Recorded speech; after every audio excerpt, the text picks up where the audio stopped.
So basically today, what I'm going to try and do is tease apart the early steps of the argument in being an event, to actually set ontology up and set it up as that discourse that will be fulfilled by set theory.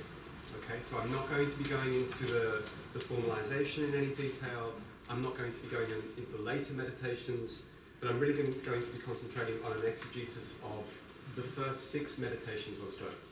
Okay, and the idea is, I don't know if any of you have seen Minority Report. There's a wonderful thing that Tom Cruise does where he takes a diagram and suddenly explodes all the parts of a machine or a motor into all the constituent parts, and then he's able to reconfigure it very, very quickly just by moving his hands around. So that's what I'd like to be able to do with Alan Van Duden's ontology.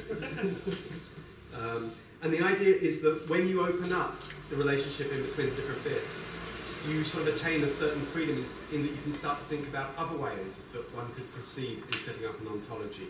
And you suddenly get a glimpse of the richness of the connections in between Alan Badiou's ontology and the history of philosophy. And all these different avenues for thought open up for you. So that's the ideal.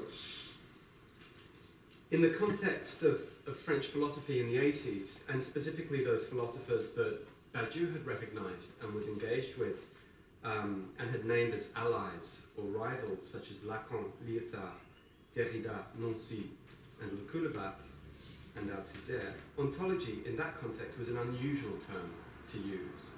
It had often provided an object of critique, being assimilated with metaphysics, or an object of interpretation with Heidegger's fundamental ontology, but it had not been embraced as the name for a positive project. So Badiou's use of this term represented a decisive step. And in the first manifesto of philosophy, in response to Le Coulebat and Derrida's declared end of metaphysics and Blanchot's step not beyond, Badiou said we need to take one step further. So what is that step? How does he introduce and remake this ancient philosophical discipline of ontology? Through one simple but startling thesis: mathematics is ontology. Okay? That's the structure of the class. Right? There are 9 parts. I would love to get to here, you probably won't. All right? I would be happy enough to get to here. So I'm completely at ease if we get interrupted, we open up other discussions, right? It's a class, it's not a lecture. Okay. Next slide, please. So there we have, right in the very introduction of being events, 2 formulations of the thesis. Okay. So how does Badiou explain this thesis? In the first meditation of being an event, he sets out the requirements for ontology, and then in meditation 3, he proceeds to identify a particular kind of mathematics that satisfies those requirements. So we have 2 arguments.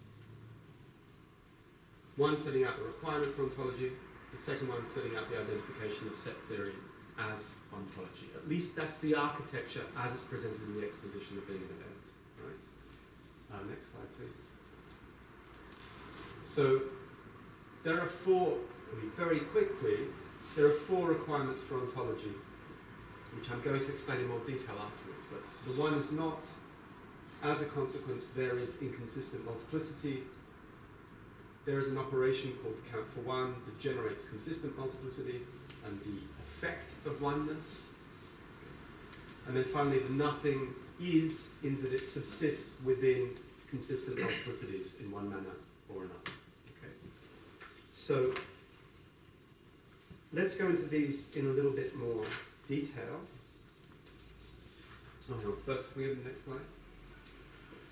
These are the steps in the second argument, the identification of ontology. So here we actually have 8 steps. We'll come back to this in about 5 minutes' time, okay? And we'll go through those steps in a little bit of time, okay? So the first one, the first step is simply the thesis that the one is not.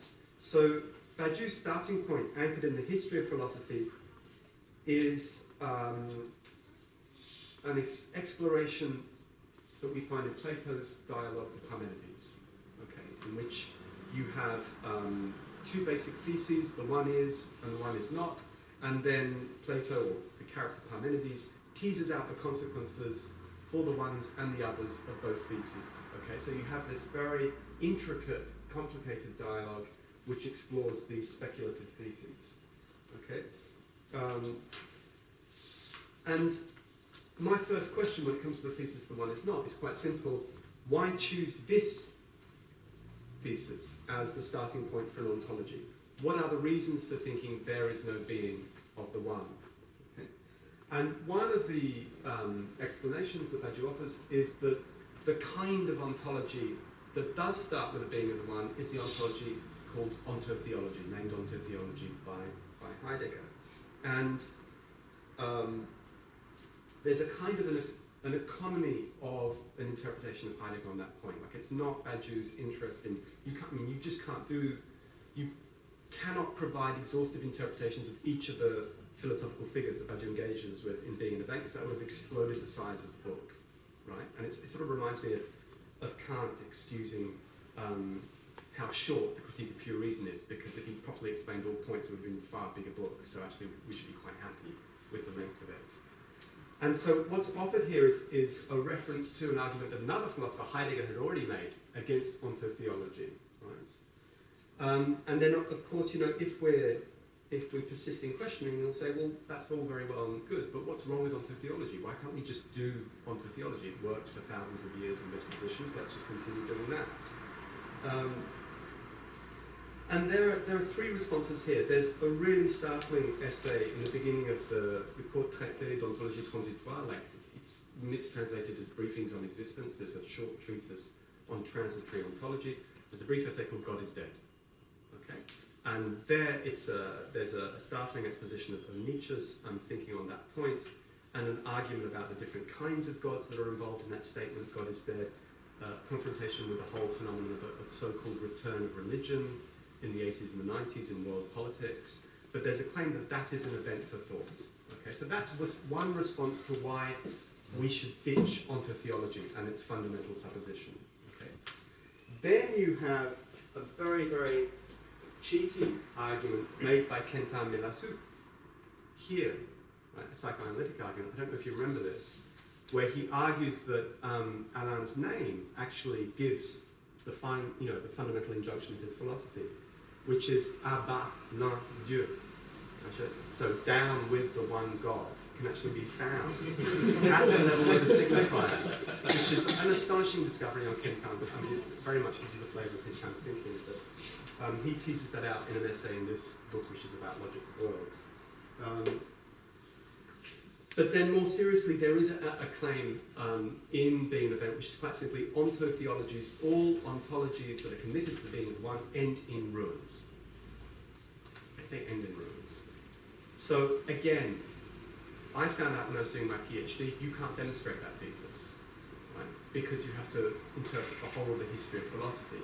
But what you can do is you can point to the recurrence of particular problems in all kinds of different ontologies and show that the relationship between the one and the multiple always generates impasses again and again. Right? In relativist ontology, you get an impasse.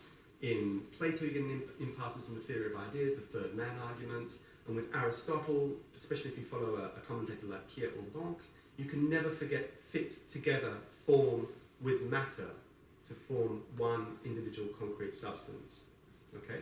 So there are some, it is possible to provide some very strong indicators that defend that thesis, all ontotheologies end in ruins because they commit to the being of the one. Okay?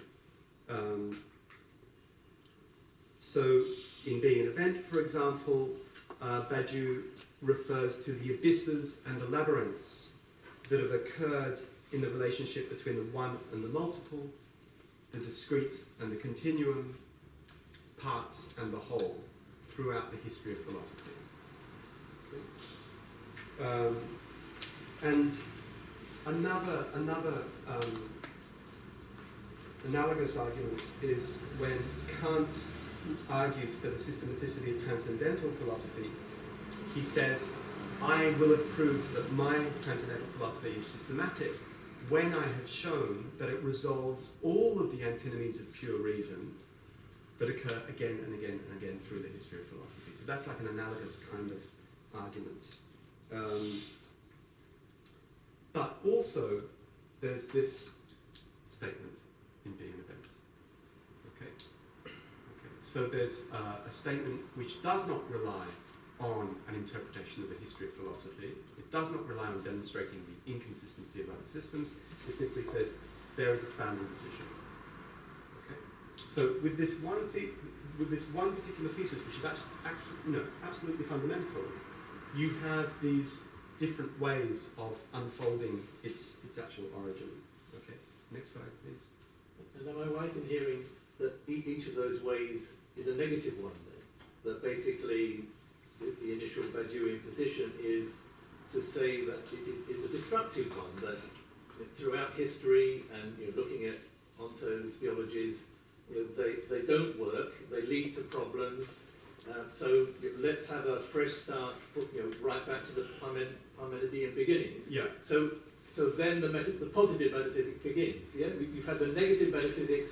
That hasn't been working. Let's have an axiom of the non-being of the whole and see what positive metaphysics we get from that. It's a sort of destructive hinge, yeah? Yeah, there is certainly. I mean, I've always read. I came out of a fine arts department, and so I was into the history of modernism when I met Badiou's. I encountered Badiou's thinking. I saw him as a modernist. So the initial gesture is always a blank slate.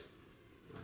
All of this philosophy doesn't work. We need to start somewhere new. But actually, if you look in the details, Badiou's enacting a return to a particular moment in Plato's thinking. So it's again analogous to a kind of Heideggerian move. We need to move back to a certain moment in the history of philosophy that got forgotten, that got covered over, and we need to find all of the resources that were actually there. Okay, not all of them. We had to wait until Cantor until we had a coherent way of thinking through inconsistent multiplicity, because Plato can't quite manage that. But there are resources in the history of philosophy that we can go back to. So it's, it is, I mean, Being an Event is a work that explicitly does, that's why it's so very French as well. I don't know if you read French history of philosophy, but French history of philosophy is philosophy. There's no distinction between the two disciplines. Whereas in the English-speaking world, sometimes they're held apart. Whereas in France, when you do the history of philosophy, you're doing philosophy. And Being an Event is, an intervention into the history of philosophy. So, second thing, you've got the thesis, the one is not, however it's demonstrated. How do you get from there to inconsistent multiplicity? And so here the argument relies on an exegesis of the 8th and 9th hypotheses of the Parmenides dialogue, which lay out the consequences of the positive and negative qualities of the others than one, following from the thesis, the one is not. Okay. So Parmenides, the character in the dialogue, is led to argue that if the one is not, the others have to be other than something. Right? But that something cannot be the one, since the one is not. So consequently, the others must then be other than each other. Or in other words, and here I'm citing, maybe in the next slide, no, can we go back? I'm citing Plato. The others must differ from each other as multitudes from multitudes. Each mass of them must be without limit of multitude. Okay, so it's absolutely startling when you start to look in the actual text. You actually get this idea of multitudes that are mushrooming, that are proliferating and deploying themselves and unfolding without ever actually stopping.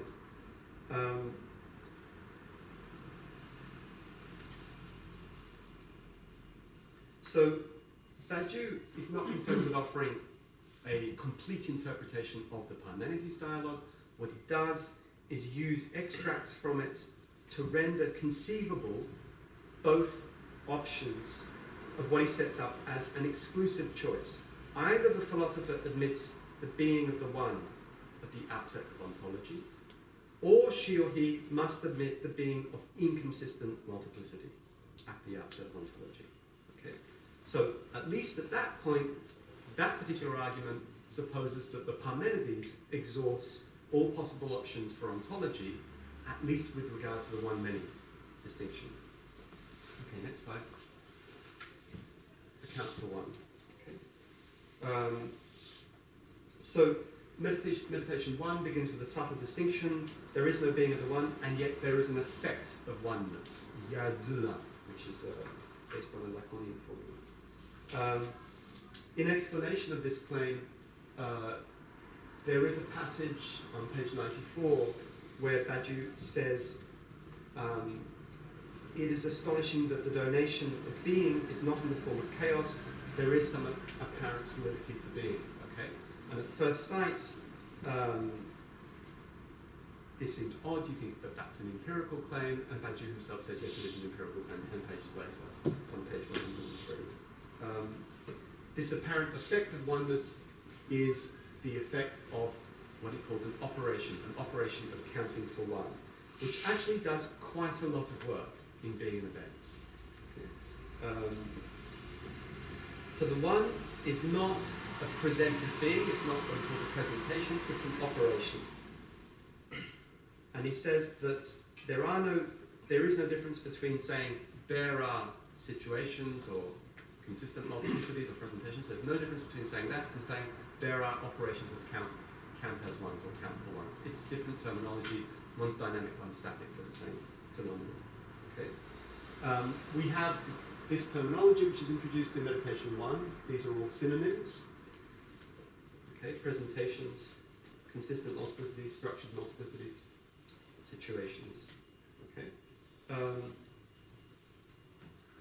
And then we come to the crucial argument, which is that if we have this operation of the count as one, it both unifies multiplicities, thus distinguishing them from other multiplicities, other situations, and it also unifies all of the elements of a multiplicity. So it produces unity all the way down, as well as a kind of regional unity with regard to other situations. And he says that if this operation occurs, we must presume that there's a kind of a before and an after to the operation, and the before of the operation would be inconsistent multiplicity, and the after is what he calls consistent multiplicity. So he then argues that all objects reside at the level of consistent multiplicity, that is, unified multiples. And there's no general concept of the object in being an event. That's something that we have to wait for logics of worlds to actually find. So, the thing about inconsistent multiplicity is that because it happens, we presuppose it happens before the count for one, and yet all we have access to is consistent multiplicities that have been counted for one, it has this kind of status of being a phantom remainder. It will have taken place. It will have been there for the operation to have taken place.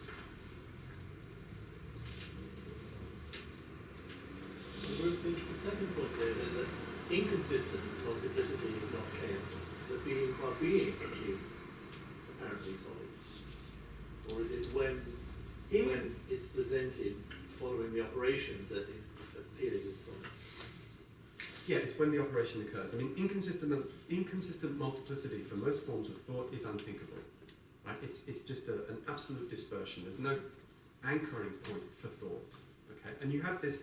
There are two. I mean, there's a moment, I think, in the beginning of the Sophist, Plato's Sophist, where he actually says, if you start to think that all you have is unbound moments that are dispersed for thinking, if you think that that's the donation of being is chaos, that's the death of philosophy.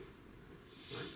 And Kant also says that we have to presuppose a schematism of the concepts of the understanding, because otherwise you have the inchoate manifold of the sensibility, and that's unthinkable.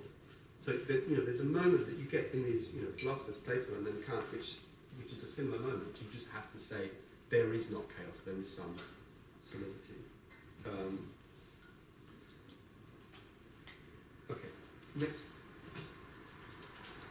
So this is the one of the most startling claims, and it's the one that's going to give the most heartburn to all of those dedicated analytic philosophers who followed the critique of Heidegger on the nothing, on the part of the analytics. But here we have the ninth hypothesis of Parmenides, okay, which actually states that there is no one, if there is no one, but only things other than one, what must follow is that the others will not be one, but neither will there be many. Okay, so here we have the possible risk of the idea of inconsistent multiplicity being cancelled out by Plato himself. And the argument is that Plato makes is that a many is actually always composed of ones, so you can't think the many either. And he concludes with, the actual conclusion to the entire dialogue is we may conclude if there is no one, there is nothing at all. Okay, that's the standard English, that's an English translation from the Princeton edition of the complete Plato dialogues. Right? So here's this is a problem if Badiou was to be followed Plato to the letter. And Badiou makes two distinctions. First of all, there's a difference between the Greek term pola, many, and the term plethora. Right? And Badiou says many is, pola, or many, is consistent multiplicity, and plethora is multiplicity without one, or inconsistent multiplicity. That's the first distinction. So the project is saved there. The second distinction is that the conclusion in the Greek does not actually read, now I'm not a Greek scholar, so I'm going to take this for granted. It doesn't actually read, if there is no one, there is nothing at all. Actually it reads, if there is no one, nothing is. Okay? So there is an insistence of this nothingness. And Badiou's argument is going to be that nothing is a name. It's the name of the void, and this name is the only possible registration of the phantom remainder status of the inconsistent multiplicity of all situations. Okay. So the next question is, so if there is this name, nothing, that insists somehow, what possible status can it have? Okay. Inconsistent multiplicity happened before the account, so the nothing that is inconsistent multiplicity cannot be a presented term. So what are your options? Well, there are two. One is that it's marked at the level of the operation itself, the operation that counts as one, which generates consistent multiplicity. That operation itself is not presented, and yet it must occur. And so it's nothing within the presentation, and yet somehow it insists for the presentation to occur. So that's one status. And the second idea is that if there is a count for one, then somehow it composes with some kind of material, and the material from which it composes is that nothing, the name of the nothing. So here, remember, we're not doing set theory yet. We're just working at the level of history of philosophy arguments, setting up the thesis that being is inconsistent multiplicity. Okay. Note that seizing on the translation of this particular claim in Plato and saying it says nothing is, and saying that that is giving a certain insistence to the nothing, if not full being, you're immediately involved in the grand debate going through the history of philosophy about the being of the negative, okay, which is a labyrinthine debate, and it's actually the one that Plato himself is engaging in the Parmenides and in the Sophists, okay, in response to a position of Gorgias, who says that false statements are not possible because you would be giving some kind of being to the nothing with a false statement. So there's a very long argument that goes through to Meinong, even all the way through to Graham Priest, a Melbourne logician. Okay.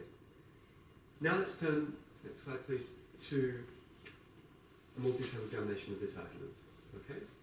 And I'm going to try and move a little bit quicker here so we can get through to the more big questions. Right? So I think these are the 8 steps that says, given that being is inconsistent multiplicity, as shown in the previous arguments, set theory is the unique discourse in which you're going to get a coherent presentation of inconsistent multiplicity, and these are the reasons why. Okay? So the first step is sets are multiples and multiples and multiples and so on. Right? And the most striking, convincing demonstration at this point is the exegesis of the axiom of the union set, okay, which states that for every set, there also exists the set of the elements of its elements. Okay, so you have the set, you have its elements, and then below them you have the elements of the elements, and that also is a coherent set. So the idea is if you excavate within a set, you find more and more multiples, and they're thinkable. You can write them with letters so that they're coherent in that form of thinking that set theory is. And you just meet more and more multiples. And then the second axiom, which is important, is the axiom of the power set, which says if you group together all of the subsets of a set, right, and parts is a kind of an approximate term for this, then you're also going to get a coherent set. So to use a spatial metaphor, if you go up from a set, right, you're still digging into it, but then you generate a larger set than it. You still have coherent multiples. So you have this proliferation of multiples. But what's striking, because whenever I was a strict Lacanian when I was in my undergraduate degree, and the only person who spoke about proliferating multiplicity was Deleuze, right? Deleuze and Guattari. And there was a Sydney interpretation of Deleuze and Guattari.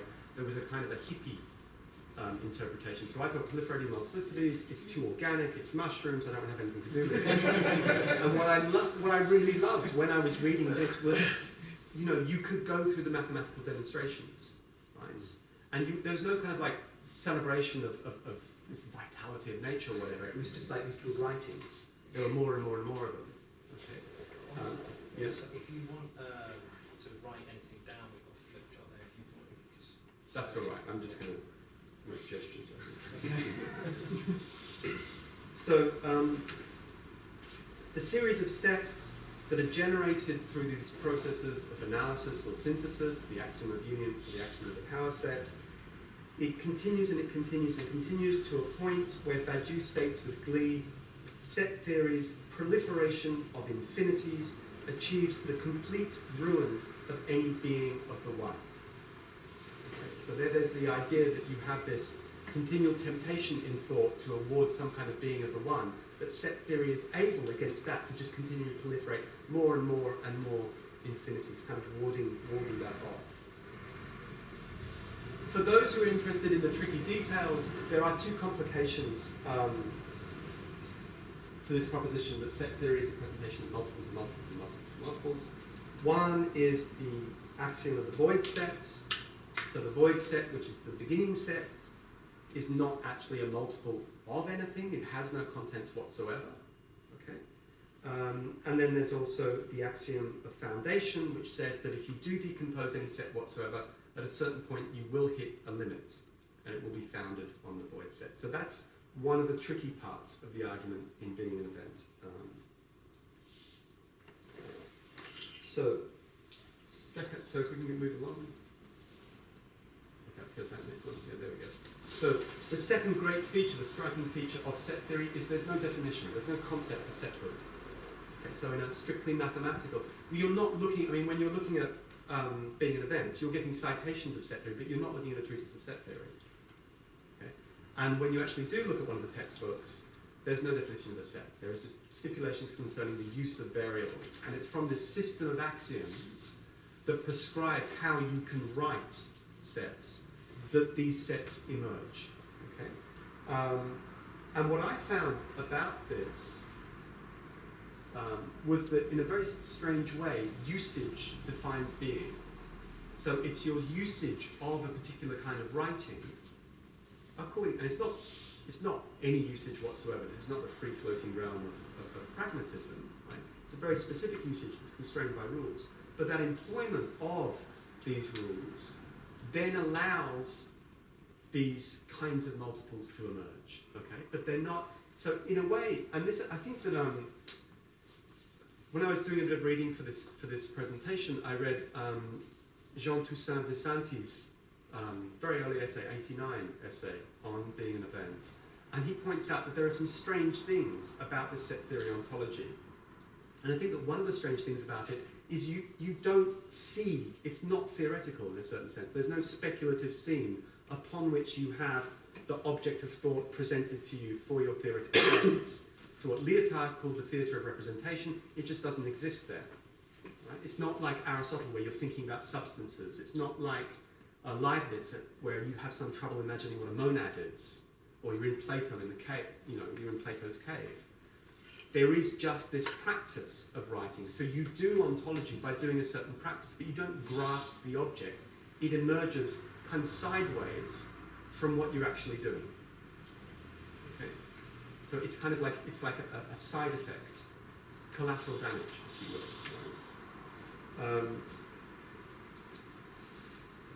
Next slide, please. Quick question. Yes. Normally expositions of set theory start with naive set theory. Right. And, well, that could be seen as an ontic version perhaps, and then the transition towards ontology. Would you agree to that? I think that that's... I mean, the first question is to ask, well, why does one need to begin with an exposition of naive set theory? What exactly is the status of that?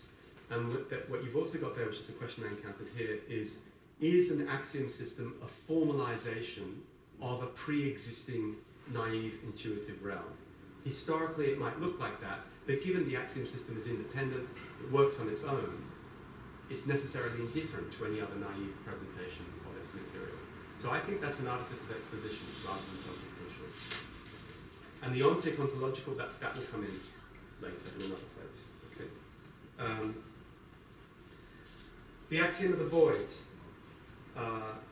It's one of two existential axioms in Zermelo-Fraenkel set theory, along with the axiom of infinity.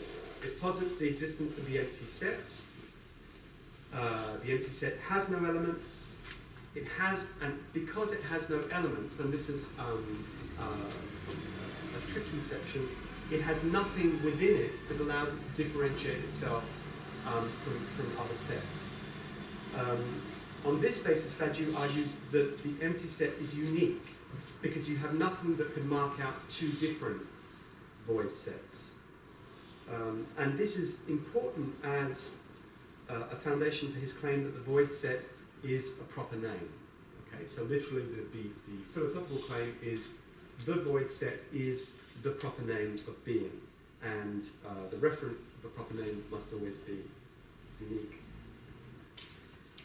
It so happens that through combinations of the empty set's parts with itself, that's through performing the axiom of the power set upon the empty set, you can then generate larger sets which have the singleton of the empty set, that is the set of the empty set, and the empty set itself, and you can build larger and larger sets. So through actually providing a philosophical exegesis of the axiom of the void set, Badiou is able to show how set theory's infinite multiples are built up out of these compositions of nothing.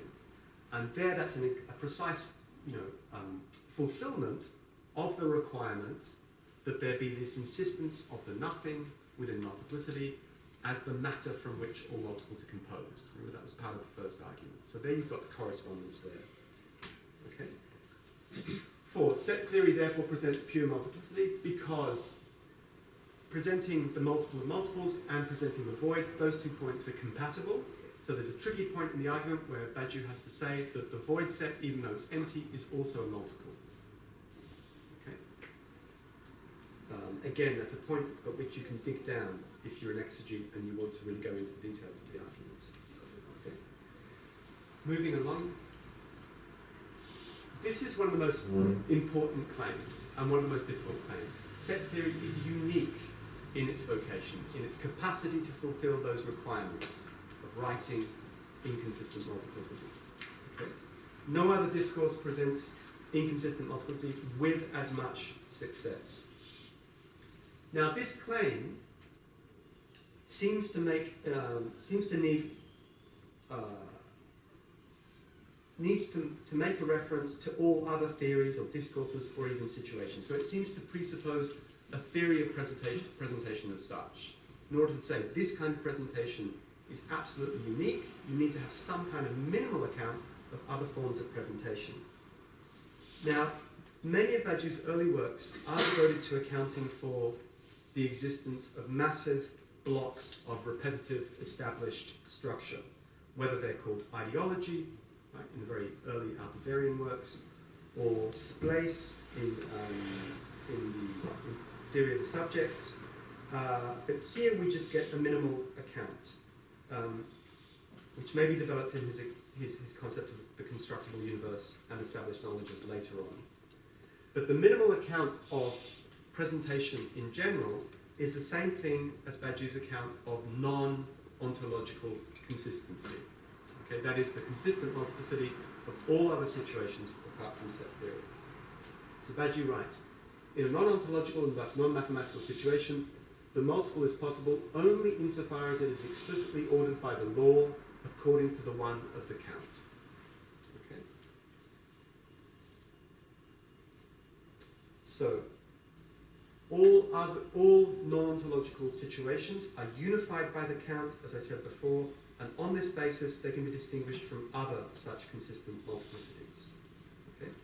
He writes, impure multiplicity, that is the multiplicity which, composable according to the one or the particular, pigs, stars, gods, in any non-ontological situation, this is not a complete sentence, is a situation in which what is presented is not presentation itself. Okay, so what's quite striking here is the pigs, stars, gods, apart from various references, allusions you might think they're actually there if you're an illusion chaser. But basically you've got linguistic terms there. Okay, so at least if you want to base your arguments on this particular little passage, it looks like any non-ontological situation can have its unity fixed at the linguistic level of particular predicates. X is a pig. Right? There is a multiple of pigs, there's a multiple of stars, there's a multiple of gods. And you can pull a dangling thread here and say, at least in this passage, this is inadequate, because surely they must have situations that have individuality that is not registered primarily by language. Okay, so in the first manifesto for philosophy, Badiou makes a lot out of his opposition to what he calls idealinguistery, okay, or what he takes to be a very general relativist position in contemporary philosophy, which is that language fixes what can be said of being. Philosophy will proceed through the investigation of language. Okay, so here there's this is limited, but it's just a quick example. Okay, also within set theory ontology, the axiom of separation establishes that linguistic formulas only have a partial grasp on what can be thought as the pure multiple. That is, to define a multiple, you must always write it as the extraction or separating out of a part of a larger multiple whose existence you must presume. Therefore, there is an excess of multiple being over linguistic definition in set theory. Okay? And that, in being an event, is taken to be a materialist thesis. Right? An excess of, I'm always reminded of, at these moments, of Hamlet, when he says, there is more in heaven and earth, Horatio, than is dreamt of in your philosophy. Right? It's a similar kind, there is an excess over what you are able to stipulate and name in your philosophy. Okay, next step. Right, this is one of my favourite steps because it generated a lot of controversy in the early English language commentary on Badiou's work. Set theory is the presentation of presentation. For some people, this is an entirely unnecessary claim. Set theory is a very peculiar, unique presentation. It writes being, but it doesn't have to have any reference to other presentations. Okay, so Ray Brazier tried to run that particular argument. For other people, like Luca Fraser in his early work, we had lots of debates on the Badiou mailing list back around 2000. He claims that, he claimed early on, now he's changed his mind, that this kind of claim dooms set theory to actually being a castle in the air. Set theory ontology is a castle in the air, so coming from the great empiricist tradition. It's a direct consequence, this claim, set theory is a presentation of presentation, of the decision that ontology is a particular situation. Okay? That is one situation amongst others. What does this mean? Well, in the history of philosophy, which is where Badiou finds himself when he's thinking, you're confronted with yet another exclusive choice. So you have got the exclusive choices of what do you do with the one and the many that's mapped out by Plato's Parmenides, And now you have some other exclusive choices with regard to the status of ontology. Okay, so one is, you can stipulate that there is no rational presentation of being, that there is only an exceptional experience of being, right, that can be reached by some kind of ascesis, some kind of ascetic path. So join Zarathustra, go back up to the mountains with Zarathustra. Okay, and then you will have finally some kind of mystic intuition of the eternal return. Okay? That's one option that's been open in the history of philosophy. Or you can stipulate there is one exceptional situation that is a direct and rational presentation of being. Okay? And that this exceptional situation wraps around all other situations. This is classic philosophical ontology. Okay, so Spinoza's ethics, Leibniz's exposition of the monads, even Aristotle's metaphysics. There is a claim there is access to being, and this is the setting out of the consistency of being in those particular worlds. Okay? Or Badiou's choice, third option, ontology is just one particular situation amongst others. Okay? It's not in the position of founding or being a transcendental of other situations. It's very particular, it's actually unique, and it's unique because it's the presentation of presentation. That's the term, the presentation of presentation. There are actually, at this point, other options open with regard to ontology. Okay?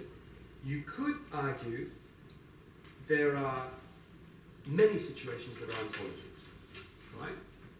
There are 26 situations in the entirety of being, and at least 6 of them are ontologies. Okay, so you could take that particular option, right? Ontologies form a part of all situations, okay? Or you could argue that all situations express their own ontologies. Okay? So any situation whatsoever, and this is, if I had more time, I would have fleshed this out with examples from the history of philosophy. But you can think of ontology as something that a particular situation, whether it's a social practice or whatever, something that it does in particular moments. It kind of emanates its own ontology. Okay? Perhaps you could think of Quine talking about the ontological commitments of a particular theory. Okay, for example, where each theory has its own set of ontological commitments, and they emerge when you try and translate that theory from the perspective of another theory. So it's a particular operation of thought that emanates an ontology from a particular situation. That's another option that's open here, but it's not one that's chosen. Okay. So what does Badiou mean by the presentation of presentation? Next slide, please. Hopefully it's here. That means that ontology is a situation of pure multiple, or the multiple in itself. Or to be more exact, ontology can solely be the theory of inconsistent multiplicities as such. Okay?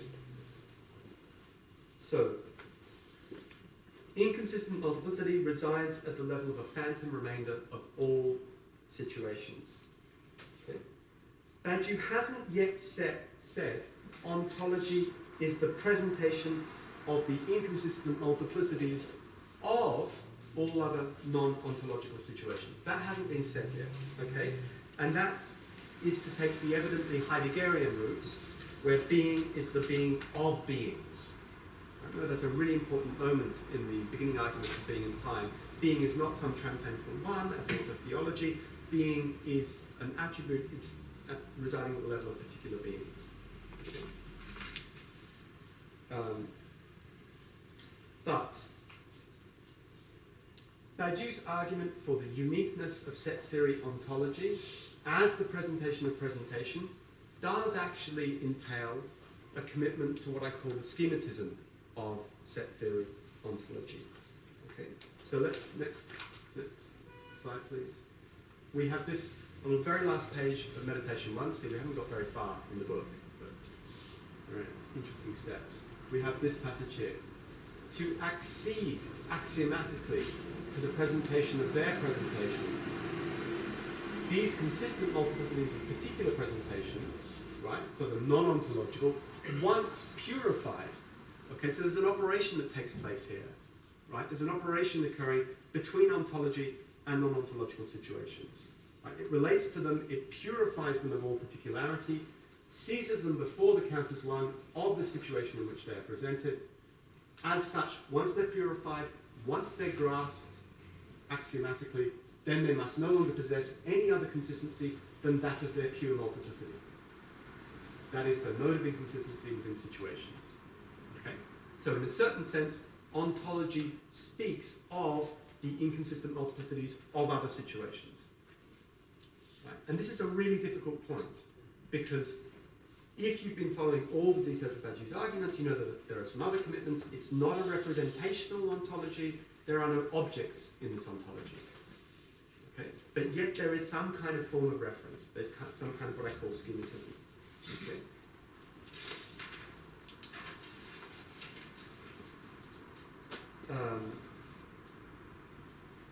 If ontology completely purifies these non-ontological situations of all of their particularity, then there's kind of a problem. There's nothing to distinguish between two options. Can you go to the next? Right. Either ontology is completely separate from and indifferent to non-ontological situations, and it just independently carries out its own writing of inconsistent multiplicities, or ontology is identical to it's kind of like an expression of a strata of all non-ontological situations. But because these strata are being purified of any particularity, there's nothing to distinguish these two options. It's like a Hegelian collapse of an antinomy at that moment. And this is an option. This is part of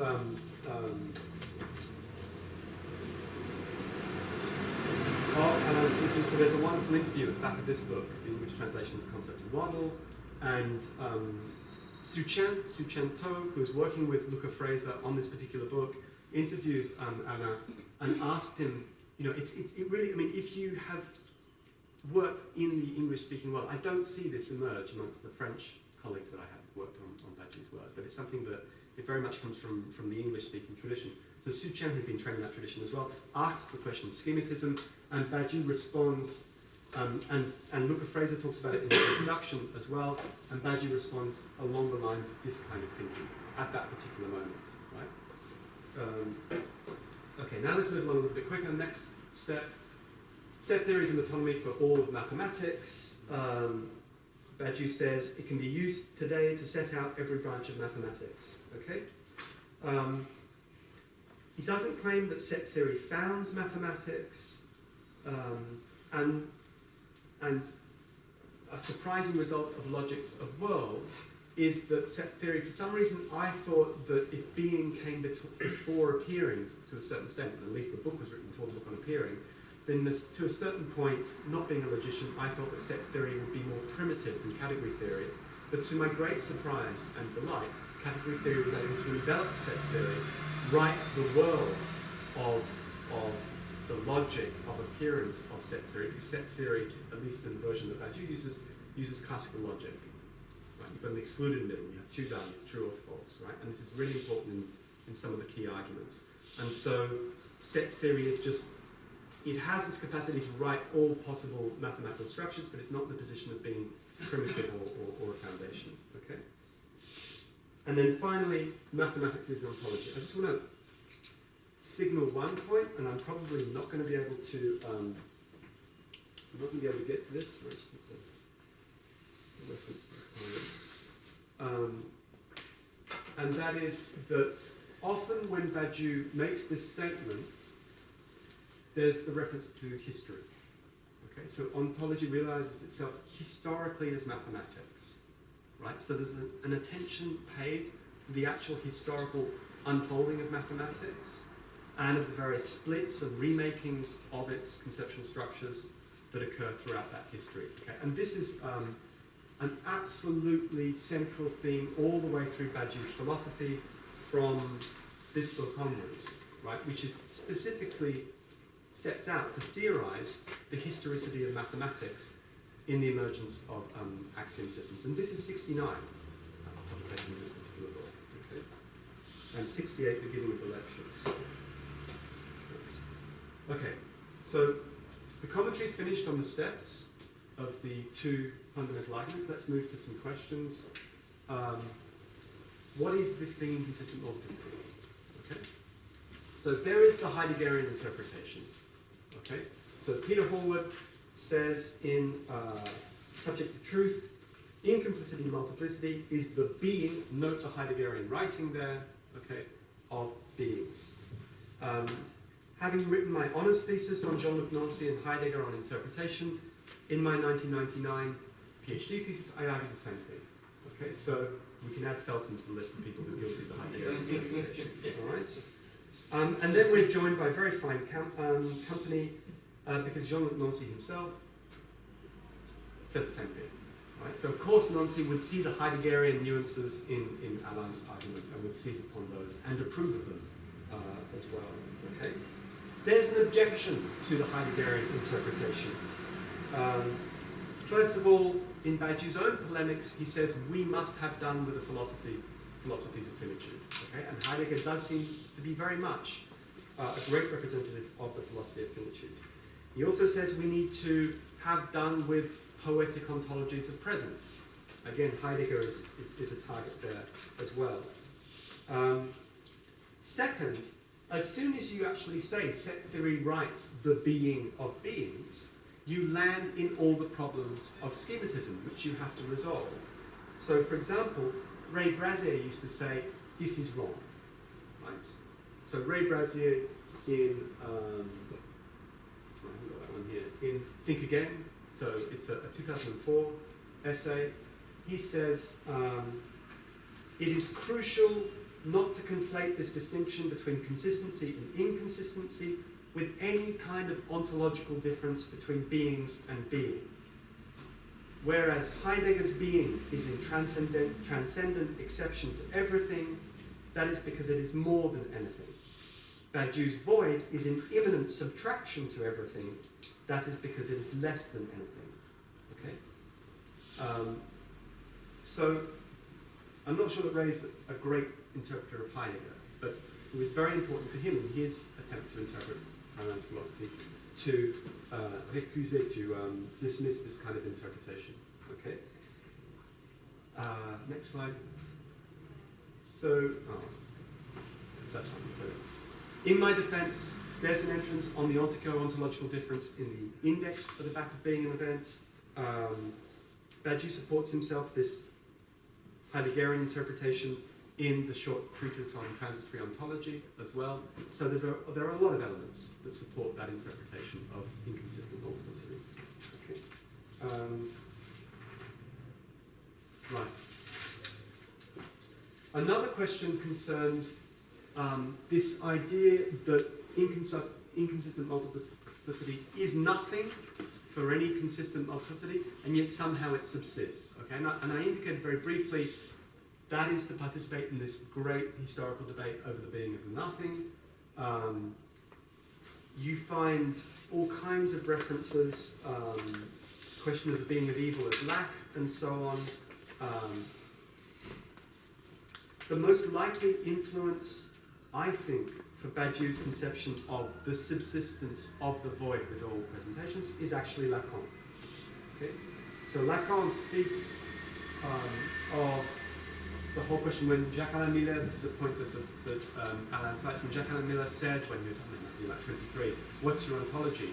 To Lacan. Lacan referred, he kind of stepped sideways and referred to the negative being of the unconscious.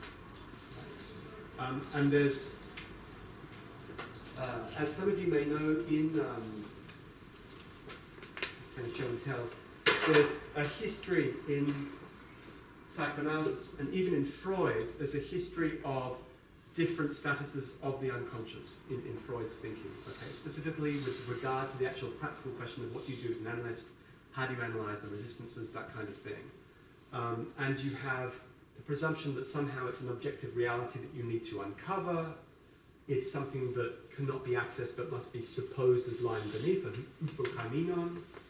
It's a symptom. The unconscious only exists at the level of symptoms. It's what's supposed as lying beneath a symptom. Okay? Or And at one point, Lacan actually says the unconscious only exists at the moment of the cut of the analyst's interpretation. Okay, so when the analyst says, bananas, that'll be the end of this week, right? That's the moment at which the unconscious exists, like just at that particular moment. So you have that very clear history, and it's set out. This is a very very beautiful book that's just come out by Frank Ruder, and the very first page sets out this particular history here as crucial for interpreting Badiou's philosophy. Okay. So I'm not going to go into this in any detail. There is evidence for Lacan being absolutely crucial for Badiou's thinking.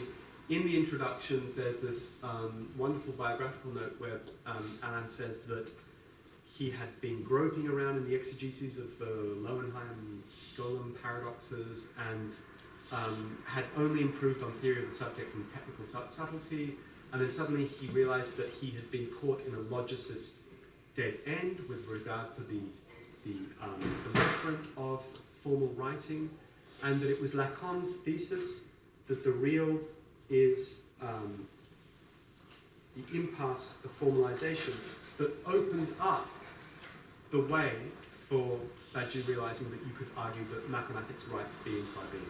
Okay, so Lacan's thesis, the real is the impasse in formalization, was a crucial moment for opening up the way to saying set theory is ontology, mathematics is ontology. Also, the empty set being the proper name of being, it's also called the suture of set theory to being. Okay? Suture obviously is also a very key Lacanian term as well. Okay, next. So I just wanted to note, and this is something I'm obviously not going to get to it today, but there are two moments at which Badiou uses the category of the real, crucially, in being an event, which I find very important from the work I'm doing at the moment. One is the operation of the count for one, like there is this dynamic transformation that takes place, but it is nothing when it's not presented in itself, okay? Nor does it have any agent, right? And then also, from the perspective of the situation and of its representation or knowledges, what Badiou calls the eventual site, we haven't come to this yet, is also, can be argued that it's registrable as real, okay? Because it's an obstacle, a blocking point to any knowledge of the situation. Being real with a capital R or with a small r? How are you using that distinction? Small r. I would go for a capital R. Yeah, especially for this one. But not so much for that. Yeah. So this is, these are just bits and pieces of evidence for a very important Lacanian influence, substructure of the argument in being events. Okay. Next one, please. So when you're interpreting being an event, you have to be careful. There are two different uses of inconsistency and consistency. Okay? You have the consistency and inconsistency of non-ontological situations, okay, which we've been through, right? And then you have inconsistency and consistency in ontology, right? And it's an inversion. Because what is consistent in ontology are inconsistent ontologies as written by set theory, right? What is inconsistent in set theory ontology, what cannot be thought by it, are particular consistent multiplicities. That's one way of looking at it, and also logical contradictions. Okay, so Russell's paradox leads to the axiom of separation. There was a paradox generated by saying that all sets can be defined with a linguistic definition. That's a moment that there's a logical contradiction generated by that assumption. There you have a moment of inconsistency. So there you, strictly speaking, when you have inconsistency in set theory ontology, it's a logical inconsistency, right? Now, of course, what counts as logical inconsistency depends on the kind of logic that you have structuring the discourse, right? As is pointed out in Logics of Words. Next point. Okay, I'm just going to go dash through this particular one. So this productivist metaphysics, some of you may have read Rainer Schumann, the late great Rainer Schumann, who wrote one of the most readable books on Heidegger, on being and acting. And basically he had a very strong interpretation of Heidegger in which he argued that the history of ontotheology is actually the history of productivist metaphysics, whereby all being is thought according to a model of production. Okay? And if you've read any Plato or Aristotle, you'll just see a proliferation of bed makers and craftsmen and women, right? The theory of ideas in the Republic comes out of a meditation on what you're doing when you build a bed. Okay? What is substance in Aristotle's metaphysics? You're building houses or beds. Again. Okay? So there is this paradigm of production that is very important and almost inescapable in the thinking of metaphysics. Now, there's a risk if you say everything that is woven from the void.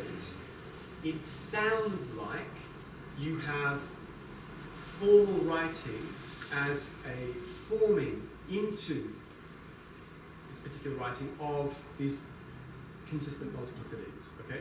Set theory as the presentation of presentations forms, what's spoken of in the naive set theory presentation, for example, into these consistent multiplicities, right? So you have a form operating on matter, okay? So that's still operating within the realm of productivist metaphysics, okay?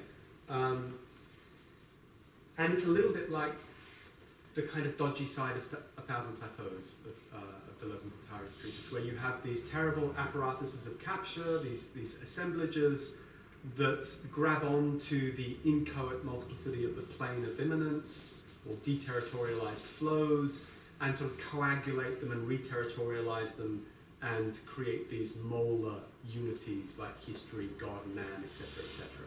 And one thing that I intuitively couldn't stand when I was encountering the Sydney Deleuze and Guattari was it just seemed to me all about plasticine, playing with plasticine. The history of being is just, a kid with Play-Doh stamping a form onto Play-Doh, right? And it just seemed just too simple to be true. And then an unbelievable proliferation of terminology, but in the end, the thinking was, it's wonderful when things are multiple, every now and then you've got this formation of that plastic matter. And it's Aristotelian hylomorphism. That's the way that it's all programmed already in Aristotle, that kind of thinking.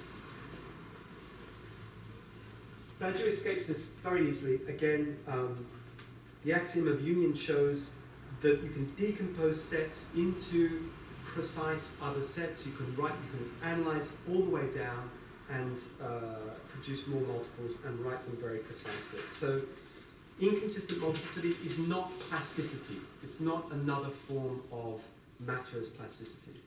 Okay. Next. The last thing I want to say about inconsistent multiplicity is it causes Badiou's discourse to oscillate between two positions when it comes to the presentation of the unpresentable. So you're always going to have an oscillation between the phantom remainder itself, inconsistent multiplicity before the count, and the mark or the proper name via which it insists, or the suture via which it insists in ontology. So that oscillation between those two different statuses of inconsistent multiplicity program two different rhetorics in Badiou's presentation of his work. One is the Parmenidean position. So I thought this only happened in 98 in Short Treatise, but back in Being an Event, you have Parmenides cited on page 38, being and thinking are one in ontology. Okay? In Short Treatise, he says, in any case, this obligation when you have this obligation to decide, it's obviously being that is at stake. Okay? And this is the way in which mathematics assumes in its own way the statement of Parmenides, the same is both thinking and being. That's page 49 of the French version. Okay? And again, in the essay Platonism and Mathematical Ontology, you have a similar statement. Okay. Okay. So many commentators at this moment, you have the Parmenidean statements. The same is both thinking and being, and a lot of commentators start to worry: haven't you got idealism?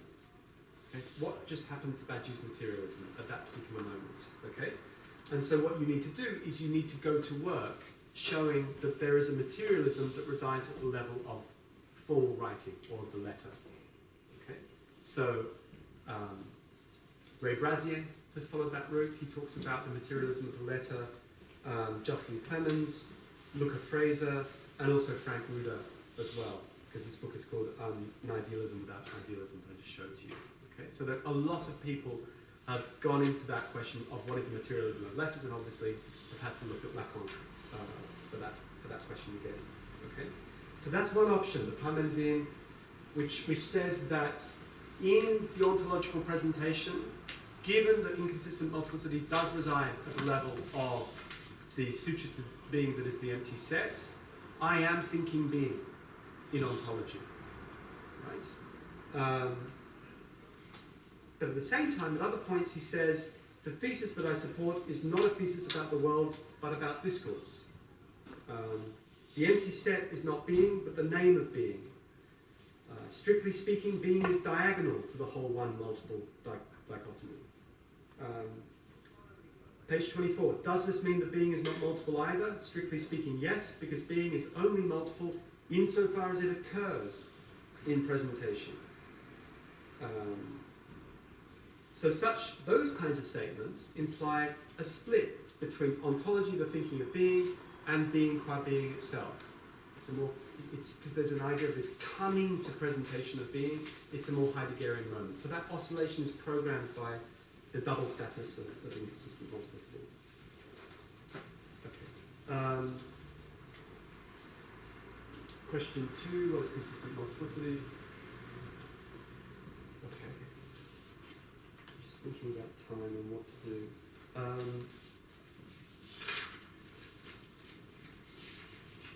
Okay. So you can obviously go into questions about this initial commitment to the existence of oneness. Okay? And just very briefly, the operation of the count for one is an operation without an agent. Okay? An operation of a count for one, a unifying operation that produces consistent multiplicities with an agent, that's obviously ontotheology. That's Leibniz's God, this fulguration of being from this one principle, this one pre-established plan or harmony of all beings. Okay? An operation without an agent, wouldn't that also be something like vitalism, with its proliferation of different forms of life? Well, no, because that always presumes an established milieu with already existing differentiations, and you don't have that with this count as well. I wanted to just insist briefly, and I can do this later if people are interested, that the setup, the site of thinking in Badiou's philosophy varies, right? So you have a whole series of texts in which I think you have an exception versus a totality, kind of rough setup, okay? And I think, Alan, you yourself said at a certain point in the 2006 conference, when you wrote Logics of Worlds, you felt that you needed a coup de barre droite. There was a problem with these miraculous interpretations of the events in the way people were reading being and events. So you wanted to have a different kind of presentation in Logics of Worlds, where the importance of the event was minimalized and became the consequences of the truth procedure that were far more important. So there is a strata in Badiou's thinking where you have the setup of the exception versus totality. You have the emergence of science, true science, against this enveloping ideology in the sort of Althusserian setup of concept of model, for example. You have moments in which there's a passage of force in theory of the subject. You have materialist dialectics versus the the enveloping ideology of democratic materialism. Events are rare.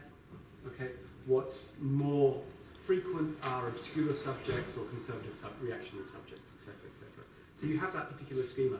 And what's fascinating is that you can extrapolate a philosophy of history. Okay? Because if you have these exceptional moments of truth, of events, of science, right, then from the perspective of the philosopher, you are trying to think the emergence of some kind of new consistency on the basis of that moment, and you can't escape the commitment to there being some kind of good of change in Badiou's philosophy. Like, change in itself is a good, right? So therefore, from the perspective of the philosopher, you actually have a commitment to a possible history as progress. It's a conception of history as a form of progress, insofar as there can be an exacerbation, an opening up, a rendering into consistency of this moment of the new. Okay? So there is like an optimistic Badiousian philosophy of history. Okay? But there's also, and that's what I call I've got like 3 animals in this book. This is a book called Live Theory on Alain's philosophy, and that's what I call the point of view of the eagle in this particular book. It's that philosophy of change. Okay? But you have other texts in which you have the sort of setup is one of a conflict between two forces. So on ideology, 70s text, the argument is there's not just one ideology, which is bourgeois ideology, there's also proletarian ideology, and you have a splitting, like the two-ness of ideology, the plurality of ideology, only occurs in a concrete conjuncture when you have a political struggle, a fight, a question like, what should we do right now in this struggle? Do we go ahead?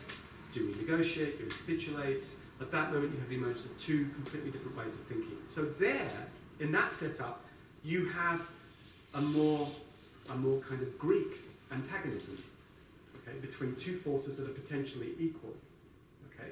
But, and you have this elaborated in a lot more detail in Theory of the Subject. You have this dialectic of splitting that goes on and on and on and on. And for me, it's a more properly tragic mode of Badiou's philosophy. It's far less optimistic because that struggle between 2 forces is going to continue. It's not that one's going to cancel out the other. Okay? So you have it's more like Polybius or Nietzsche, a vision of the cyclicity of history, like a continual return of a particular kind of struggle. Okay? And there the philosopher adopts a more neutral position on the unfolding of history. There's no hope, there's just some kind of wisdom, and that's what I call the position of the owl in that book.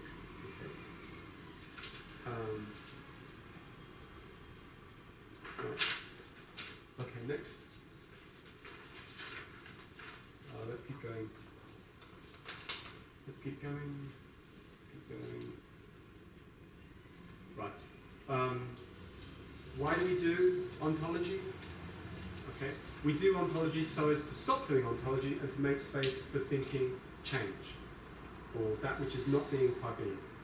Okay? And there are some really very clear, very astonishing passages in Being and Events, one of which says, where is it gone? We engage in set theory ontology without any hope, but it is enough than that of mathematically inferring justice. It's a very compact formulation of what's at stake in the entire philosophy. But that's the answer to why I engage in ontology. The next point. And so what ontology actually does is when the philosopher thinks on the basis of an encounter with set theory, the philosopher generates these meta-ontological stipulations. Okay? And obviously there's a whole series, this is a very limited list that I put here, there's a whole series of them throughout Being an Event. And what they do is they carve out a space within which change can be thought as consistent. And I think that's one really important point in understanding Badiou's philosophy as a philosophy of change is found in an interview with Bruno Bosquils, and apparently you said that you have one question all the way through your philosophy, and it's always been, how do you think the new in being? And you made some qualifications, which is that the new is not a deus ex machina, which is just like going to give us a miracle, nor is it a modification of the elements, like a shuffling of the elements in an existing situation, like shuffling the cards in a deck.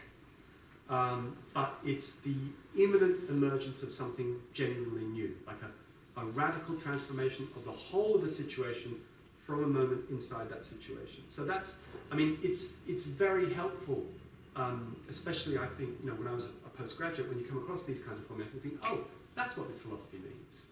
Right? The whole, you know, massively complicated apparatus responds to this particular project. Okay, so it's a very particular kind of change that is being thought, and that's what these stipulations allow one to do. Okay, so these are very important claims. There is no overarching history of being. There is no overarching sense to history. Okay. There is actually, like if you wanted to dig down into the question of what is the philosophy of history implied by this ontology, there is a whole meditation, I think it's 16, which is all about the thinking of history and eventful science, okay, which is quite crucial. Okay, okay, let's move along. Are you saying then that as a philosophy of innovation, a philosophy of trying to identify resources for change, that it's still ambivalent then between good change and bad change? So, you know, where does the progressive axiology come in? It comes in, and that's a good question, like why is change good? And that's a really good question. And especially when, I mean, you can go back with that question, I mean, that kind of question gets posed to Marxists all the time. What's your ethics? Like, why is revolution a good thing? You know, what goal are you trying to achieve through revolution? And at a very schematic, ontological level, what a generic set does when it's written out is, and then when it's added to the initial situation from whose resources it's generated, what it does is it forces the belonging of elements to that set that were originally excluded. So there what you've got is an ontological schema for thinking the inclusion of what was excluded. Right? You don't have a theory of exploitation, you don't have a theory of alienation, but you have a schema for thinking the inclusion of what was formerly excluded. Okay. And That may or may not be a good thing. And the empowering of them then, so that there's going to be a drive to be fulfilled by that inclusion. There's no notion, I mean, you want to look at specifically at the works on politics, there's no actual notion of anybody of empowering, of there being any power that can be given to somebody else. There is an axiomatic decision, which is that people think, right from the beginning. So nobody needs to give anything to anybody else. People are always already thinking about their situation, their access to resources, whether they're included or not in the privileged situations of the society. So it's like this original stipulation. There's a presumption of power there, isn't there? If we do find the form of innovation or a set of forms of innovation, we want to do it, don't we? We want to have the ability. I'm trying to translate in my head the terminology that you're using into a sort of bad-using equivalent. It's more a question of people become subjects in his terminology through deciding to explore the consequences of an event. Okay, so the classic examples. So the example that I use is in 1972, outside the Australian Parliament, some Indigenous activists set up what they called the Aboriginal Tent Embassy, right? And the politicians inside the Parliament just said, "This is impossible. Like, you can't have an embassy of Indigenous people because that would presuppose that you're another nation, and you're not. You're subjects to our particular, political state." Indigenous peoples had only just got the vote in '67, right, 5 years previously, in Australia, and so it was a language literally from the point of view of the state. This particular gesture by activists couldn't be understood. It couldn't be understood at all. Right? You can't have an embassy. Right? And they, it was an original Occupy movement before the Occupy movements. And from a Badiousian perspective, you would say, if you decided to start thinking about the situation of Indigenous people from the point of view of we can establish an embassy opposite the whites' parliament, then you start to open up new ways of thinking about the situation. So in your sense, you're empowered. but you're empowered through becoming a subject of that particular event. You think something happened there that's going to change the way that the indigenous actors. We're not going to think about welfare anymore. We're going to think about what kind of call can we make upon Australian political thinking by our status as some kind of included, excluded part of the population. Right? So there is an empowering through a decision and through a detailed exploration of the consequences of the tent embassy.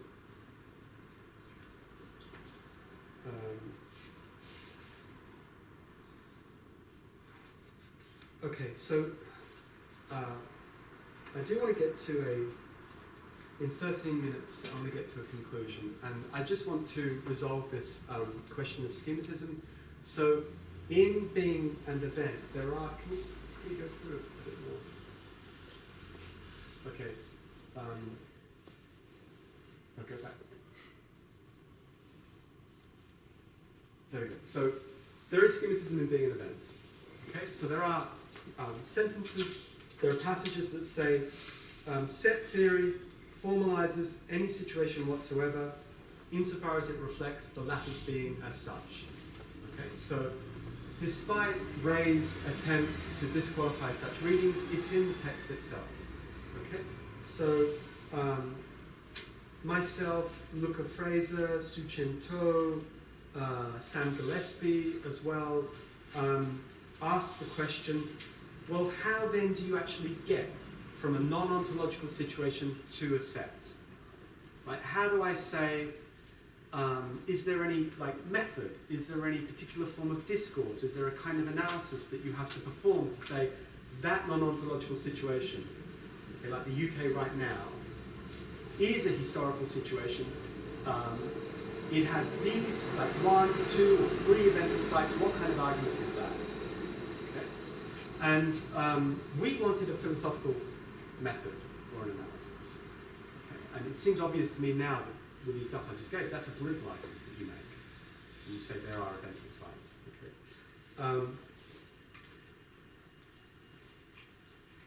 It's the problem with schematism. It's not just the English speakers' latent empiricism that makes this problem occur in the interpretation of being an event. Because you had Jean Toussaint de Sainty, for example, says a malicious reader would argue that what Badiou's doing is saying, here's what set theory says, and oh, well that means there must be this kind of form of being. Okay. Apparently in the exchange of letters with Deleuze said this is analogous thinking. Right? It's matching up 2 different registers, meta-ontology and ontology, and there's a critique of analogous thinking in Difference and Repetition, chapter 3. And the critique basically says that what philosophers do is they have their own system of thought and they just project it upon whatever domain that they happen to investigate.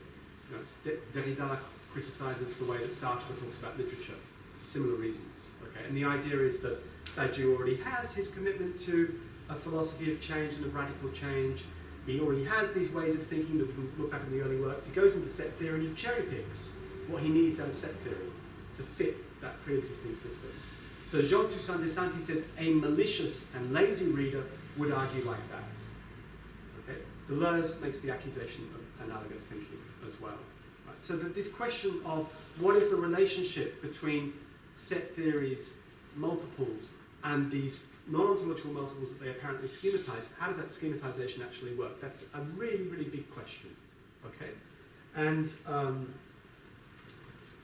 what I developed in this book is a solution from the mathematical idea of a model, whereby you have a formal syntax or a theory, and you flesh it out.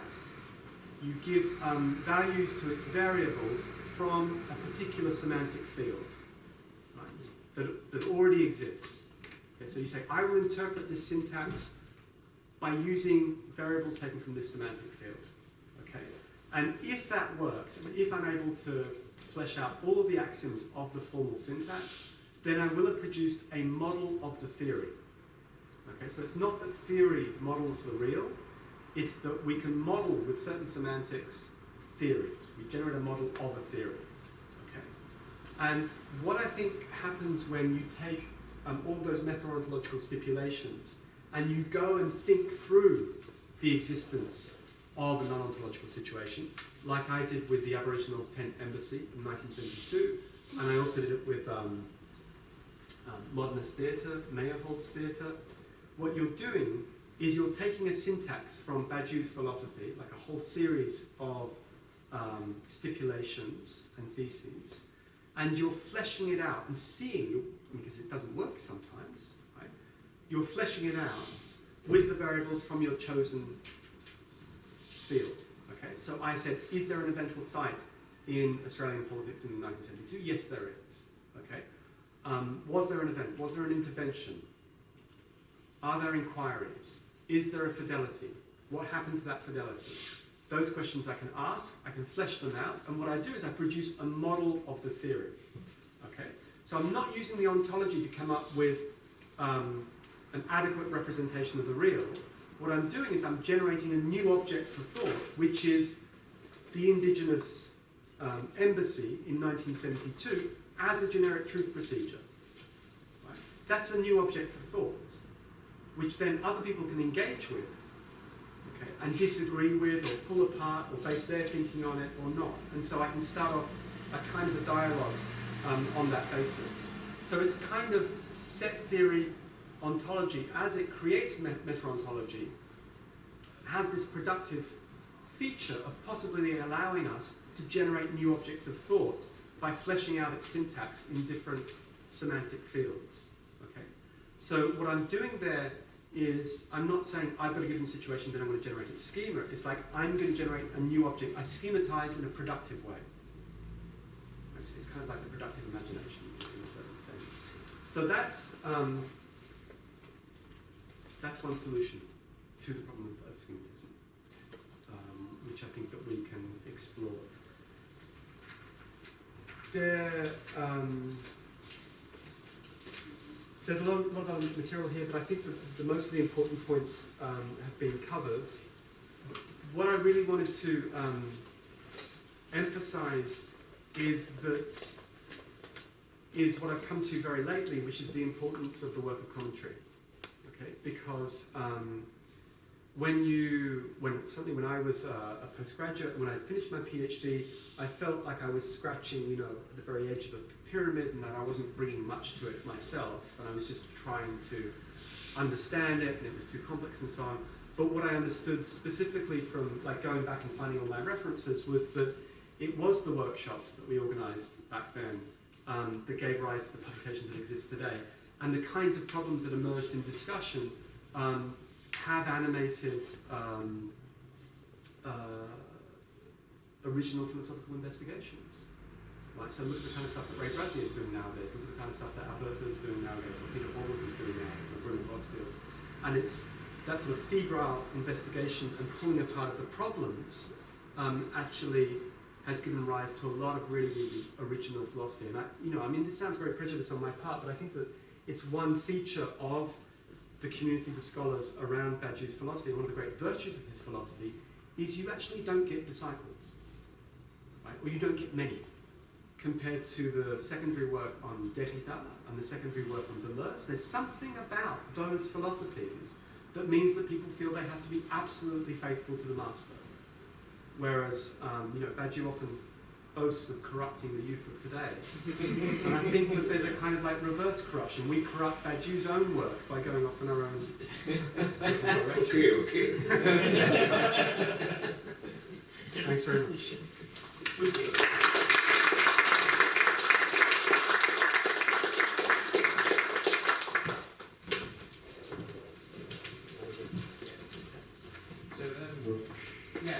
Thank you to Oliver for that great talk. One of the key aims of the Masterclass is to be as inclusive as possible. So that if there are people that have come to produce thought through the route of politics, or through the discussion of aesthetics, or any other routes, that we could start off the Masterclass with a discussion such as this, so that we were able to get very quickly on the same page, and that we can fill in gaps where And I'm just so what's the time? So we've got 5 minutes now. Are you happy to take a question or two if anyone has them? Does anyone have any questions? You were talking about kind of plasticity to Deleuze's philosophy Yeah. in particular, and how you just kind of arbitrarily create it to be whatever you want to be. Like, this is my ignorance talking, but if you axiomatize things into certain symbols and relations, aren't you just making letters with Play-Doh in a sense, and then reading things more like, what's the essential difference between those two You things? run into difficulties in logical contradictions if you don't do it correctly. So the particular axioms that have become the 9 axioms of the Mello-Frankel set theory of the axiom of choice are the result of other attempts not working. So the classic example is Frege comes up with a definition of a set as corresponding to a well-formed formula. And Russell says, what about all those sets that don't belong to themselves? Does it belong to itself or not? And you generate a logical contradiction. And so Frege's definition doesn't work. So there you've got a very real constraint on what you're allowed to write. Which unfolds historically, that's the other important point. Yeah.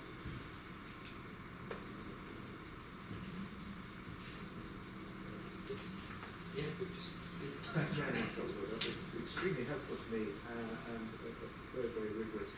I just had there was one thing that was problematic for me. It's Yeah. the eagle and the owl.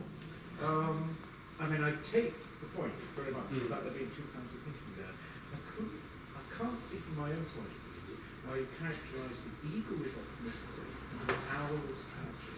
And my own sense of the owl, which for me is really the writings before being, Yeah. it's not this Nietzschean recurrence Yeah. of the split or the divide, but rather that sentence from Mao, one inexorably divides into 2. But the only bad news is about the constant fission.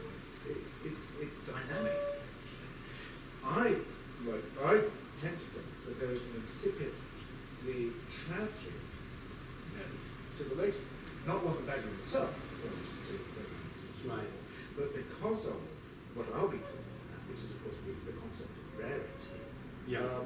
there's something there that is in fact simply tragic, and the optimism is, as it were, dogged, if you see what I mean. I I think just wondered where you Yeah. why this idea of, Well- the Nietzschean reading of the earlier value, if indeed I'm right in thinking that it's the earlier value when it gets this. so. I mean, being an event, because it's such a complex work, can itself give rise to different lines in the philosophy of history. So there's a certain moment when I'd read a lot of John Nonsi, so it was all about the exposition of the being of beings in particular moments, the unworking of community. And so I expected, as I was reading Being an Event, I expected a generic truth procedure to produce a situation that had no state. It's like the anarchist hope when you're reading Being an Event before you get to the end. I wanted a situation with no state. So when Badiou says there is a counter-state and the generic extension of the situation has its own state, I was terribly disappointed. My anarchist hopes were disappointed. Even if the state at an ontological level is not the same thing as the political state. So there I saw a tragic cyclical thing, the regrowth of the state. Right? Yes, And if this is supposed to yeah. schematize, political procedures of generic truth procedures, then you will inevitably have, you're never going to have, it would seem to be an abandon of the idea of the withering away of the state, the great Marxist. I think that is explicitly there. Yeah. And so in Being an Event, yes, you do have that tragic moment, at least. But there is also the heroic side of being an event. There's a sense in which being an event is very much an epic. You do have a hero. The hero does encounter obstacles. The hero is the one who manages to name the event, and you fought against that reading, the kind of heroics, and had to tell Simon Christian he was wrong in that way, and that. But so I think you've got both. The idea of the owl it's actually a figure of what I call the right Badiousian. Because I have a left deviation and a right deviation in the interpretation of Badiou's work. And the right deviation says all situations that exist whatsoever were actually originally historical situations. So our parliamentary democracy, thanks very much, was generated by a revolution or by a struggle or by 1688 revolution, 1647 revolution. So therefore it's fine. It is actually the result of a generic truth procedure. All established states themselves were generated through these revolutionary praxes in the origin. Therefore I can issue an apology for the status quo. And I saw that as a right Badiousian argument, and the owl I actually draw out of that argument. Who were the right Badiousians? Or would it be unfair to It would name be unfair names? to name them. I think Bruno Bassana, despite himself, did want to conflate generic truth procedures with the genesis of situations. I mean, not that he's at all right-wing, but Bruno, that particular moment, made that conflation. And there was a question always for him about what is the genesis of the situation. Yeah, I don't know what types of birds are more optimistic than others, but the motif of the owl is, of course, classical Hegelian topos of philosophy seizing some event after it has already happened, and it's maybe already untimely, like set theory in mathematics is not a hot topic. Yeah. The philosopher seizes it after the fact. So, and my bridge to Hegel is the following, because you pointed out a very important moment in the first chapter of Being and Event, that set theory isn't just a presentation of being in a direct sense, but it is the presentation of presentation. Mm-hmm. And I spent a lot of time thinking myself whether that was a deliberate echo of Hegel's science of logic, where he says that the science of logic is the thought of the forms of thought themselves. And this is turned in on itself, kind of pushing out of all determinate content. Yeah. Like, I mean, this is also a question, of course, addressed to Professor Badiou himself. Yeah. But yeah, what's the connection there? Like, I think it's the for me it would hinge on Hegel's claims concerning the capacity of his own writing and thinking to present the nature of these different contents and forms, shapes of spirit through the history of spirit. And does he fully present them? Whereas Badiou's ontology is, he says, a subtractive ontology. It doesn't claim to present non-ontological situations. It just writes the structure of their multiple being. And as I've said before, as I pointed out, it's also completely indifferent to their multiple being, because that purification is complete. And so the difference in the end resides at the level of style of presentation, the formal letters and axioms of set theory versus Hegel's prose, which is very, very rich, extremely semantically rich. and very subtractive also at the beginning of the science of logic. Yes, it is. Yeah, it's extreme. I mean, the Hegel that I've been working with recently is the philosophy of right and the phenomenology at the moment on Antigone. So for me, yes, there are bits that are far more abstract, but like subtractive is not exactly the same thing as abstract. Okay, and there it's the difference between a natural language and a formal language, which would be key in answering your question. Yeah. I mean, one doesn't have to claim to get out from underneath the shadow of Hegel completely. That's not necessary, but we can differentiate. Okay, should we take one final question from you? I just want to return to the beginning, the question of the one. It seems to me, today, after your talk, that there exist in fact not only one, but three possibilities concerning the one.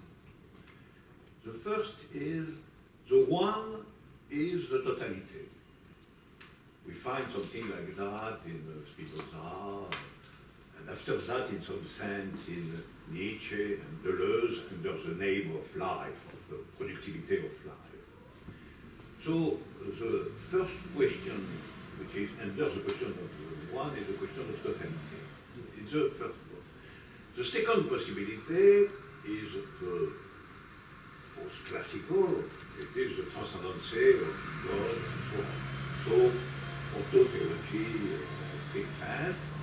And so, in this case, the one has a form of separated existence.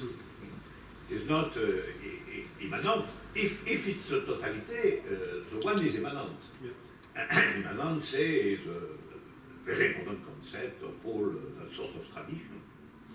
If we are in the second hypothesis, the one is, on the contrary, transcendent and separated. But there is a third possibility, which is the atomistic possibility. The possibility in Democritus, Lucretius, and so on, or the multiplicity is composed of the one. The one, the atoms are all one, and they cannot, this unity cannot be reduced. The atom is not composed of multiple parts, it is one part. And so we have this possibility as a possibility immanent to an ontology of the multiple. Because certainly, Lucretius and so on, we have an ontology of the multiple and the void. Finally, the ground of the multiplicity is the void, big void. And so it's another possibility for the existence of the one, the immanent existence. So I must fight against the three, not only against finally the transcendent God of classical metaphysics. Concerning the first possibility, I think that we have a proof. We have a proof that totality is impossible. It's a paradox of Russell. The paradox of Russell has a general signification. The existence of the totality of all thinkable multiplicities is inconsistent. Actually, we can accept that sort of inconsistency. It's not the inconsistency of the multiple, it's the inconsistency of the thinking of the multiple. So it's not the same thing. So I think that the first case can be, in my vision, the object of strict refutation. The second one is the rupture of the unity of being as such. There is really two different levels. The level of the infinite and of the transcendency, and the level of the world as it is. And so, in my sense, there is no unified concept of being in the theological vision. There is a qualitative and irreducible difference between the transcendency of the one and the immanency of the multiple. And so I can refuse this option because it's not, in my sense, the possibility of an ontology in a strict sense. Because there is two different concepts of what exists. At the end, we have a complete separation of the infinite and the finite. And precisely all the attempt of the theory of sets is to reduce this difference, and to examine the infinite as a multiplicity itself, exactly as the finite. And so I cannot accept on the direction which is mine, the conception of two qualitative different levels of being as such. And so after that there is a third possibility. And it's much more difficult. And for example, it exists some theory of sets with atoms. It's possible to introduce atoms in the theory of sets. Some theory of sets are with atoms. There are many difficulties. They are not really accepted by mathematicians, but they are possible. They are possible. They are properties. And so it's only the goal of all that. In my sense, I can affirm that my decision, my philosophical decision, is much more to say no atoms than to say no gods. Because at the end, the big question is the question of the structure of immanency.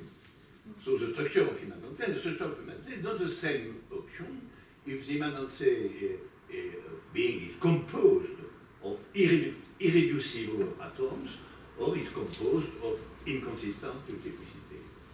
And so when I say that there is no one in the form that every set is a set of sets, and if we go to the ground of all that, we find not an atom but the void.